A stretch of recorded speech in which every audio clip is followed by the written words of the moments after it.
Hello everybody. In February, I sat down in this very chair to make a short but rather important video, talking about the fact that one of my subscribers had unfortunately crashed their car while filming. And at that point in time, I didn't really say any more than that because it didn't feel appropriate and because, to be quite honest with you, beyond what had actually happened, I didn't really know all that much. Well, it's now quite a few months down the line, things have changed, and today, with the permission of the gentleman involved, I am going to be telling you what happened. So, before we get properly started, there are a few things I would like to say. The first of which is an absolutely enormous thank you to everybody that messaged after the last video. My inbox has never been so busy. So many people reached out, from those that I knew rather well and were good friends to total strangers on the other side of the world. And just about everybody had something really quite nice to say. You were all extraordinarily supportive of myself and the gentleman involved. Knowing virtually nothing, you didn't care. You were just interested in making sure that I and he were okay. And I want to say, on behalf of myself and him, a massive thank you to absolutely everybody. That was a real, genuine source of comfort and, I'm not going to say inspiration because that's a wanky thing to say, but of help at what was quite a difficult time. And the other thing I want to say is that a few of you noticed that for that video, an advert did play at the beginning, and if you stayed at the end as well. And the reason for that is fairly simple. YouTube, a few years ago, changed their policy. And what they did was, if we as creators turned monetization off, in the old days, that'd mean you don't get played an advert. Now, what that means is that they'll still play an advert, I just won't get any of the money. So I opted to leave the adverts running for that and put all the money from that video aside to give to the gentleman involved. And we've done that, and he is incredibly grateful for the donation you probably don't realize that you made, and I'm doing the same with today's video. I have no interest whatsoever in profiting from what happened, and it's going to go to help somebody who, like me, is self-employed and at the time of filming is still suffering the consequences of what happened. All right, so what happened? It's early February, about the first week. Now, I take December and January off more or less every year because, well, the weather's pretty bad and I like to spend time with the family and everything else. But from February onwards, I slowly start to get back into things. I'd already done a couple of pieces of filming over the weeks before, but this was supposed to be the first day that I was getting back into my normal routine for the rest of the year. Now, the day before, the weather had been really bad. It was -1, it was frozen out, the roads were treacherous, and had we been due to film that day, I would have cancelled. But the day that we were due to film, it was significantly warmer, it was about 6 or 7 degrees, there was no ice anywhere, it was just your average British, kinda half miserable winter's day. Nothing particularly unusual, and for anybody that lives in Britain, this is what the country's like for about a quarter of the year. Now, the car in question was a BMW 840i, the new generation of 8 Series. And the 8 Series is such a fascinating car because, well, I've been offered a few of them over my time, and for whatever reason, it's just never quite worked out. I often say that there are certain cars that are cursed because no matter how hard I try, it just doesn't work. Either they sell the car before the review, or it breaks, or the weather interferes, or something happens. And this must have been about the 5th or 6th time that I tried to review an 8 Series, and finally, we managed to make it happen. Now, the way that I do my reviews is very simple. It's a formula that I've been using for years now. I've been doing YouTube for 9 years in total, and I've been doing it this way for about 7 years. So it's real simple. We meet up in a car park, put the car in a nice position. I get my static shots of it, which you then see during the video. Then what I do is we go out and we do drive-by shots, and drive-by shots really simple. What it involves is me standing on the side of the road and the owner of the car driving it up and down. When that's done, I then put my cameras in the car and I do the bit of the review where I'm talking, which is what you see the most of. Now, the gentleman in question is a lovely chap called Chris. He's a big BMW fan. He's owned them for decades, going all the way back to, I think, the E28. He's had many of them, and previous to this 8 Series, he had a 5 Series, but he bought this because he no longer needed all the space of a 5 Series estate, wanted something that was a little bit sexier, a little bit sleeker, a little bit nicer inside, and I gotta say, the 8 Series, what a gorgeous car. He'd had it valeted and detailed the day before, so it was looking really, really good. He's a lovely chap. I was speaking to him, getting to know him a little bit, going over the car, you know, talking about the reasons why he bought it, all the sort of stuff that I'm then going to tell you during the video. Now, we've done our statics and we go out to do the drive-by shots. And it's on a piece of road that I know extremely well. When I do the drive-by shots, I always give people a briefing. And in its most basic sense, what I'll tell them is, okay, right, okay, you start here, I'll get out, I'll give you a thumbs up, you drive away, here's where you turn around here, here's where you turn around here. I know the places that are safe to do this. I'll tell them where not to turn around, and they'll invariably be a little bit as well about, look, you know, if you would like, when you come past me, you can accelerate a little bit, but exercise caution. And in the case of this car, I think the last thing I said to the guy was, look, it's got a standard exhaust on it. It's a modern car with a particulate filter. No matter how hard you try, it just isn't going to sound that amazing. So, you know, I wouldn't worry about it too much. We'll just see the car going up and down. No problem. Now he goes off and we do a few different passes. Now, in that last video, I said that up until the point of the incident, he was driving with an overabundance of caution.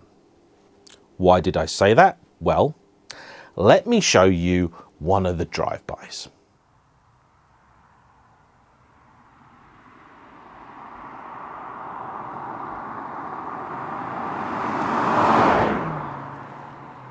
So, at that point, I'm stood by the side of the road thinking, wow, look, I know it's winter, I know it's a little bit miserable out there, but like, you know, you probably go a little bit quicker. But I'm not going to say anything because I never want anybody to go any faster than they feel comfortable. If I want to know what the car's like going quick, I'll do that. You know, my biggest fear has always been me damaging somebody else's car. So we're on about the 5th drive-by shot, and on this piece of road that I use, it's really well sighted. You go along and then there's a nice hill. You get to the top of the hill, there's a crest, and then it heads off. There's a slight kink and it goes onto a straight and off. And if you've watched my videos, you'll be familiar with this bit of road. You'll have seen it hundreds of times, okay? And part of the reason that I use it is because I drive it frequently myself. I know it very well, and that means I know where the hazards are. Now, on this day, there was no mud on the road, there was no oil on the road, no diesel, there were no animals jumping out, there was no ice, there was nothing going on beyond the fact it was slightly damp. The car is a modern one, it was on good tires. As far as I can tell, he was driving it in comfort mode. He hadn't turned it into Sport Plus with the traction control off or anything like that. I think he was driving it in automatic mode as well. And so I had no concerns whatsoever. I'm standing on the side of the road. He approaches doing what I'd estimate to be about 40 miles an hour. And it's a 60 mile an hour limit. He comes past. He has already passed me. And at this point, I'm thinking about turning the camera off, but I always let the car go a little bit further to give me some room in the edit. The car then, you could hear him put his foot down. He was basically just about getting to a straight bit of road. He hadn't quite straightened out, but he was nearly there. And he put his foot down, and that's when it went wrong. Now, in reality, the whole thing was over. From start to finish was probably about 5 seconds. It was really quick. And you could hear the car change down a gear. He was just going to accelerate like normal. He wasn't being an idiot, anything like that. It wasn't like he gave it the big one, but you could hear the car change down. When it changed down, it did that. It just kicked out. So the rear goes left, the front goes right. He's now pointing effectively towards the verge. And he did what I think 99% of people would do, which is tried to correct it, turned left. The rear end then came round, and I mean, as soon as that back end came out, he's having an accident, right? There will always be people that will say, oh, well, you could have done this, you could have done this, you could have done this, you could have done this. The reality is, unless you're in that situation, you just don't know. And I think most people would do what he did, which is try to turn away from the thing that's, you know, what you're clearly about to hit. Now, had he not done anything, had he just let the car do its thing, he'd have smashed his car to bits, right? But he'd have put the front of it into a bank, and he'd have got out. What happened instead is that it spun left and put his driver's door into a tree. The car came to rest about 50 feet, 100 feet maybe in front of me. The windscreen flew out, one of the headlights came out, the bonnet buckled, half the glass shattered. The car wrapped round the tree. It bent, so it was like bent like that. The tree ended, if I'm him, the tree ended up here. Obviously, I ran over as quickly as I could safely to get to him, and I've got to tell you, all this was probably about the longest 15 seconds of my whole life. Because it's a modern car, all the airbags had deployed as well, and in that it's got airbags everywhere. So I couldn't see what had happened. I did not know anything, and I can tell you, if I never have to go through the experience that I did then, I'll be very, very grateful. Because the airbag, the curtain airbag was deployed, so I had to lift that out of the way to see if he was all right. And I thought, what I hoped I was going to see was just him there being like, what the bloody hell happened there? I lifted the curtain airbag up, and I thought he was dead. He was pretty still. There was a reasonable amount of blood.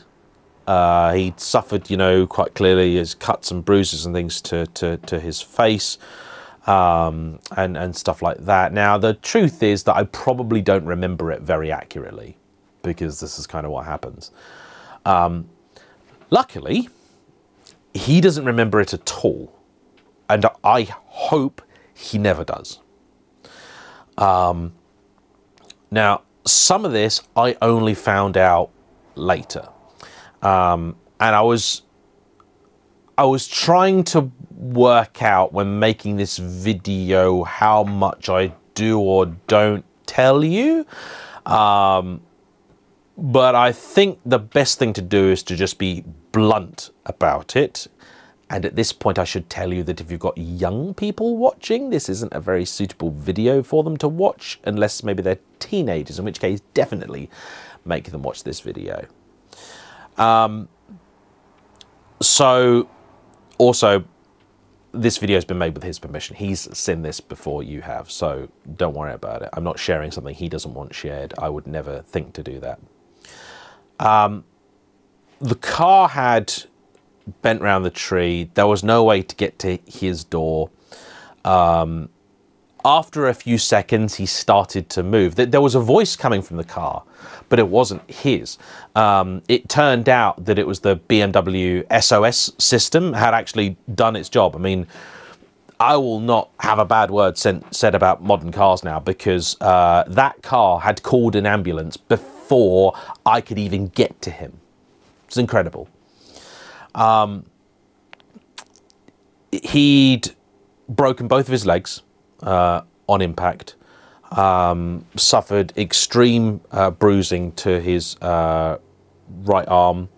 I think broken quite a few other things as well. What had happened, as far as I can tell, because I've spoken to a few people that were involved on the day, so I've pieced together various bits. It didn't look that bad when I was there. He didn't look that bad, but he was. What had happened was, I think, where the tree had then come in and the car had bent, one leg broke and then went into the other and broke that. Now, as you can imagine, he was in quite a bit of distress, almost certainly in shock too. The main thing was that he wanted us to get him out of the car, but that just wasn't possible. Now, I have to say an enormous thank you to a lovely lady called Deborah, who was the next on the scene. She's actually a local parcel delivery lady. So she was the first person to arrive after me. She got there, I explained what had happened, and she basically stayed with him, trying to comfort him, while I then tried to make the thing safe, because where he had come to rest, there was a crest probably about 30, 40 yards after him, and maybe a bit further than that. But he's kind of in a big dip like that. There's maybe like 1/8 of a mile long, but you've got an unsighted bit here and an unsighted bit here. And ordinarily this is absolutely fine, but you wouldn't expect to then see a car accident. So I grabbed the warning triangle out of his car to go one end, and then basically while I was calling the emergency services, was just trying to make sure that any of the traffic that was still coming through was prepared to slow down, because the last thing I wanted to happen, of course, is for there to then be another accident while somebody was trying to get around the vehicle or whatever. Fortunately, where he was only still on one side of the road, so he wasn't blocking the road. But yeah, the ambulance got there first. They were very, very quick. I would say 5 minutes or so it took for them to get there. We were later then joined by the fire brigade and the police.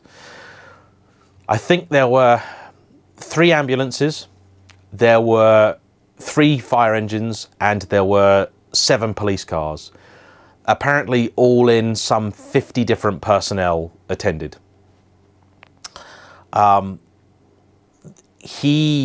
He was in the car for 3.5 hours. I stayed the whole time. As soon as the police arrived, I explained what had happened and what we were doing there and everything else, and told them what had gone on. And I told them, of course, that I was filming it at the time. Unsurprisingly, they took my camera straight away, but that was fine. And to be honest, like, one of my first thoughts was like, I'm kind of glad in a really weird way that this had happened where it had happened, because at least this way, you know, I got the proof that it wasn't him being an idiot. It wasn't him being a moron. I have done filming where people have come past on bits of road they don't know going too fast. And I have had a couple of situations across the years where I have had to slow people down because I think if they didn't, something would go wrong. I never thought that was going to happen with this guy. You've seen the other drive-by. I just didn't see this coming at all. They were all very good to me. I was also expecting that they would maybe lecture me, and maybe they'd see somebody with a camera, a crashed car, they'd assume that, you know, stupid things were happening, but no, they were really extraordinarily professional, all of them. As soon as the fire brigade and all that had arrived, the police basically sort of said, like, look, okay, so you stay over there, don't go anywhere. I had no intention of it anyway. And then I basically waited.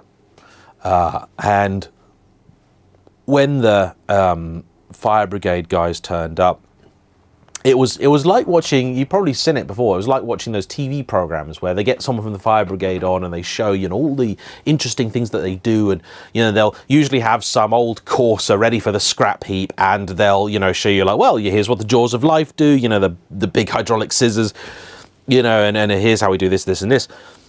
It was like watching like a real version of that, only not fun. So I sat there, and you know, you'd see they would go along with one piece of kit, they'd be there for 5-10 minutes, they'd come back, they'd get another piece of kit, they'd go there, they'd come back. I also overheard some of them talking about the possibility of getting the air ambulance out. Now, when they said that, I knew that things must have been really serious, because the air ambulance is only summoned when somebody requires urgent care. Now, the air ambulance is really interesting because a lot of people don't understand what the purpose of it is. People generally think that the air ambulance is there to get somebody to the hospital quickly. Now, sometimes that's exactly what it is for. Particularly if you've got a remote situation where in a, you know, road-based ambulance it'd either be impossible or just, you know, not expedient to do it, they'll call the air ambulance for that. The reality actually is that most of the time the air ambulance is summoned, it's not to get the person to the hospital, it's instead to get a doctor to the person. Because the ambulance team that turn up, there is only a certain amount of things that they are able, allowed, authorized to do. And sometimes what a person requires is something that the ambulance staff either don't have or they're not authorized to, you know, apply. And so the air ambulance staff will be kitted out with everything they need, often to maybe stabilize a patient so that they can then be transported, often by road, to the hospital. But the helicopter never landed. So I sort of thought that was a good thing. I later found out, just by complete coincidence, talking to somebody that knew somebody who attended, that the air ambulance did actually turn up. It just so happened that the doctor was already in their car, and it would have been quicker for them to drive than to fly. Now, there's no photos, certainly none are going to be shared, of what happened with the car. I'm sure some exist out there because plenty of people saw it. I asked if I could take some photos of the day, and they said no. Fine. Part of the reason that I asked it, and also part of the reason that I made the video in the first place, is because a lot of people had seen the accident. Probably at least 50 or 60 people had driven past the car before the road was fully shut off. And I was also told that the car might not be removed before the road was opened again. So I was concerned that photos might have been shared of this, somebody might have known that it was me there, and I didn't want false information to be out there. I just wanted to make sure that people knew what happened so that there wasn't a surprise for anybody. It turns out I don't think that anybody did. I think they maybe cleared the car quicker than they thought. But I will give you a visual guide, and it's this. Now, in case you can't work it out, this is the trim of the driver's door, and it's been bent and in the middle snapped clean in half. That's what the accident did. The extraction that the fire brigade had to perform, I went the day after to take them some posh tea and biscuits because honestly I didn't know what else to do. The extraction they had to perform, they told me, was the hardest they've ever done. It took 3 hours. It damaged their tools. And the reason for that is that the car was the toughest, strongest car they have ever had to take apart. They said, without any doubt at all, that the car saved his life. And that had it been anything else that suffered that accident, the tree was about yay big, which is also a problem because it's a fairly small tree and trees don't move. That probably went into the side of his car at about 25, 30 mile an hour. If you were trying to design a crash test that you didn't want people to survive, that's what you'd do. I mean, the only thing that'd be worse than that is basically a spike, right? But there aren't many spikes on the side of the road. A tree is effectively the worst thing you could possibly hit, and he hit it in the worst place. Had he hit anything else, he'd have probably got out. Had he hit that tree with any other bit of the car, he'd have probably got out. But if you tried to do that again, if you tried to do what he'd done, you could do it 100 times and I don't think it would end up as bad as it did. Now, I couldn't even believe what I was seeing because last I'd seen, he had the car in comfort mode. I did not think it would be possible for a car with the traction and everything still on to go that wrong, to get it that wrong. Like, it's a big, powerful, very torquey rear-wheel drive car, and we've all had a moment where the back end steps out a little bit on you, sometimes unexpectedly. But normally, that just results in you going, oh, blimey, okay. Right, guess that's the limit of grip then today, and you just carry on. I have shown the actual accident clip to a few people I know, including those who are in the accident investigation business, because from my perspective, I wanted to know what happened. Now, who is at fault? Well, the guy driving. He said that to me. It's hard to say, but it's true. However, that doesn't mean he deserved what happened. He was accelerating very gently on a piece of road that was almost straight. Now, there are 100 things you could say contributed. Where he was, the road was just at the top of a crest. The rear of the car would have been slightly light.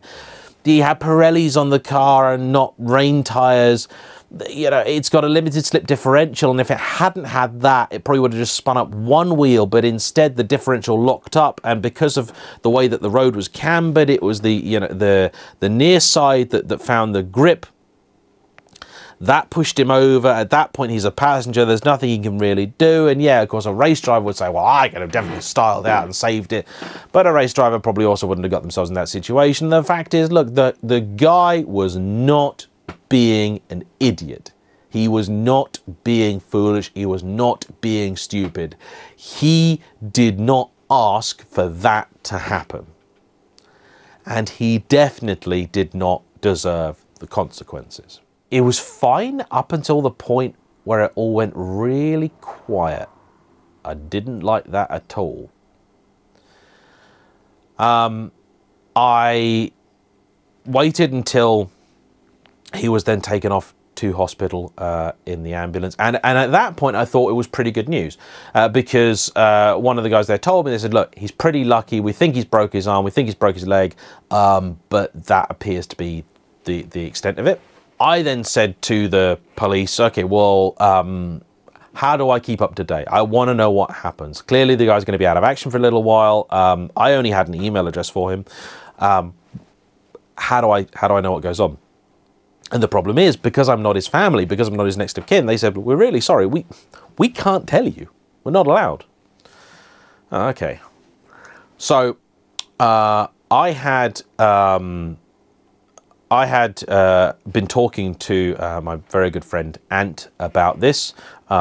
He was very, very good at helping calm me down because I was very, very nervous about what had happened. I also wasn't sure if news would spread or whatever, something happening, and I know a few people that live near to where the accident was. So I also spoke to a couple of them because they'd heard something had happened, and they know that I filmed there. So I just want them to know that I was, you know, physically okay.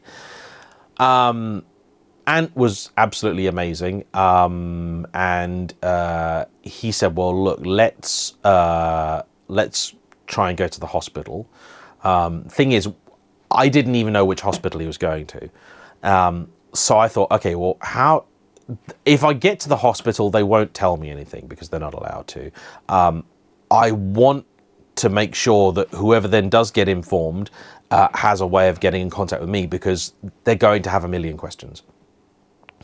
You know, as soon as the professionals were there, you know, there's no longer anything that I can actively do to improve the situation. So I did, I don't know, maybe it's a blokey thing, I don't know, you tell me. I just thought, if it was me in the car, what would I want? If it was me that had been involved, what would I want? Well, the first thing that I'd want is I'd want some photos of it afterwards, because I want to see what the hell I'd done, which is why I asked them to take the photos, and they said no, so I didn't do it. The other thing as well you got to remember is that by the time that they'd got him out the car was even more of a mess. They cut the whole roof off, they took the doors off, like, so the car was like in pieces. So I thought, okay, what can I do? I said, okay, well, I've got a pretty good idea where they're going to go. There's one small hospital locally, but he's quite badly injured, so he's probably going to go to the big serious hospital. So I said, okay, what we can do, let's go get a card for him. I'll go to A&E. I know his name, of course, and I know that he's probably in the hospital. So I thought, if I can leave the card, I'll put my details in it, so when his family get there, they'll have a way of getting in touch with me, because I didn't know what state he was in or anything else. So Ant came up. We went down the road where the accident had happened, because this is the first time that I saw it, and I didn't know if the car was still there. So I wanted to know if that was the case, but the car had gone.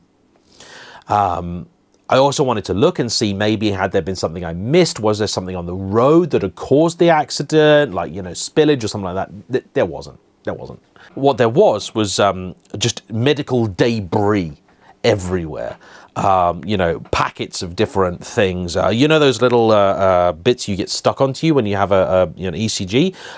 There must have been about 40 of those all over the place. I mean, look, it's not like I expect the ambulance to clean up, so I tried to do some of it myself. There's still some bits and pieces of car as well. I mean, I found this about 2 months later. This had kind of got buried. But it's definitely from his car. It's BMW written over it, and it was by the correct tree. There are a few pieces that I found. I found his seatbelt. They cut that off, so I found a bit of that. So I grabbed that and the buckle, and I still had his warning triangle as well. Because now the blokey thing, I'd want a souvenir, right? You make a complete mess of a car, like you want a souvenir, right? Anyway, we stopped off at a petrol station. I grabbed a get well card. I wrote my details in it. I went to the hospital. I went to A&E, and by complete coincidence, I wound up in the queue behind his partner. So I gave her my details. I felt awful because the accident had happened at 10:30 in the morning. She didn't know until about 4 o'clock. So she just wanted to know, like, what the hell had happened. She thought he maybe had a crash on his way home, which obviously isn't what had happened. And basically, she went off to go and sort of see him. And then I just said to her, look, can you please keep me up to date? Because obviously I'm really, really concerned here. So yeah. She did. She let me know, and she said, "Look, he's very, very badly injured. You know, he's broken like nearly everything. He's in intensive care and everything else. He doesn't remember anything, which I thought, okay, well, that's good. A, because I don't want him to remember anything, but also because that means he's awake and he's talking and everything else. About a week or so later, I then was told that things had gotten more complicated. It is very, very common in these incidents for there to be serious head trauma, and that often doesn't present itself until sometime after the accident. So he at that point was then unconscious, and they were not sure what was going to happen. You know, physical injuries are one thing because you can see the problem, you know what the solution is, and you can effect a repair. Head injuries are more complicated, and there was basically about I don't know, 2 to 4 weeks or so where I just didn't know. I just didn't know what was going to happen. I felt horrible. I can't even begin to imagine what it was like for her. You know, I've talked about this before. I lost my granddad in a road traffic collision, and I know what it was like for my grandmother having someone come to the house and tell them that there's been a crash. And you know, I would never want anybody to have to go through that again, and I absolutely wouldn't want anybody to have to go through that because of me. I just talk about cars. That's all I just review cars. Yeah, this is not life-changing. This is not, you know, hard-hitting journalism. This is not, you know, conflict reportage. This is not serious stuff. It's just cars, right? Nobody should get hurt. Now I know, it's cars. You go to every racetrack and it says motorsport can be dangerous. You know, we know that people get hurt, people get killed. But this is the road, right? This is just normal driving and stuff. This shouldn't happen. And what happened to him shouldn't have happened. It just shouldn't. But it did. I took like the next 2 to 3 weeks after the accident off, just to, you know, try and get myself in a good headspace.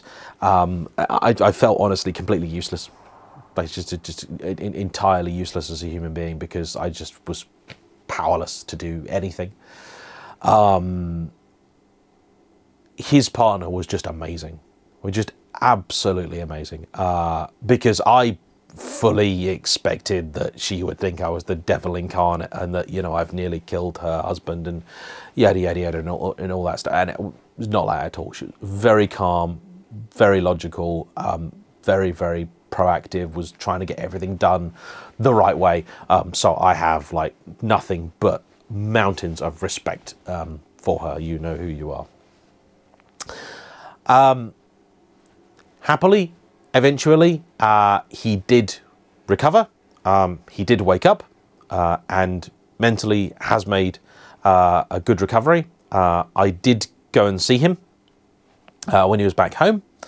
The road to recovery is going to be quite a long one. He's still off work, and I think in total, if their estimate is accurate, from what happened, he will have been out of work for something like 8-9 months.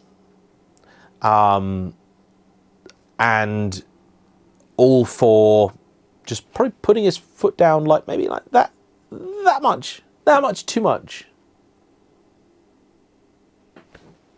He didn't come around a bend and give it the big one and try and show off or anything like that. Like, nothing of the sort.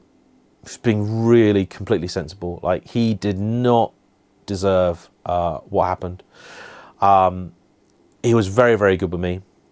The police, let's talk about that. They were good with me on the day. It was kind of funny, really, because obviously as soon as they knew that I was filming, they took the camera. After a little while, I realised that I still had the lens cap for it, and I thought, right, they're going to be taking my camera for a while. I don't want it getting scratched while you know, while it's away.